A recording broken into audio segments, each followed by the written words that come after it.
Teachers, let me tell you a mistake I made today that I wish I could redo. My kids had earned 18 of their 20 points. What I wish I had done is just go ahead and given them those last 2 points before the lesson ended so that I could have told them the story that goes with earning their points, and we could have moved on to the next subject.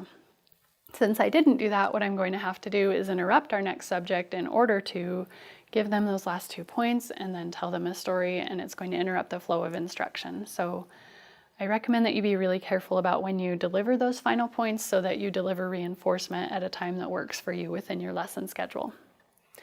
Okay, let me also talk briefly about how you can use this as a short-term and a long-term reward. In my class, they earn points, 15 or 20, pick whatever you want. As soon as they get all 20, then I tell them a story about myself. I found that there's 3 categories of stories that work really well for kids. You can tell animal stories, especially about your pets. They love that. You can tell family stories about your own family, your kids or your spouse or siblings.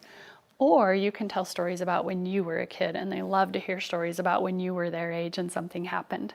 I haven't modeled this very well in the videos, but something I like to do is use a vocabulary word to springboard into a story. So for instance, if we're learning the word skyscraper this week, I might tell the kids when they earn their points a story about a time I visited a skyscraper and how it was so tall that it kind of waved in the wind and I was so scared, and kind of embellish it a little bit to make it worth their while.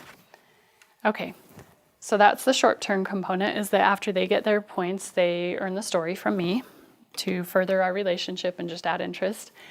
But they also, when they fill up all their points, earn a letter toward a long-term reward. So in my class, it's always the same word. It's always party, but it would be, nice job, you guys got all 20 tallies. I'm adding our letter P. There's the story, we erase it, we start over. The next time they get 20 tallies, I'm telling you a story connected to a vocabulary word. Nice job, you earned your letter A. Erase it, we start over. 20 more points gets us a story, but also a letter R. And as we fill up toward the word party, they know that we get to do a party, and my parties are super, super simple. I'm like so vanilla ice cream when it comes to this kind of stuff. I have a parent bring in pizza. She brings in a couple cheese pizzas and a pepperoni pizza, and I read the kids a story on the rug. The end. We don't do paper plates, we don't do root beer, we don't do a movie, we don't do anything like that. It's just party means we get to have a slice of pizza and listen to a story. And as soon as we fill up the Y, we do that at the end of the day. So that's how you can use a short-term reward connected to a long-term reward, and you'll be more careful than I was about how you deliver those points. Hope it helps.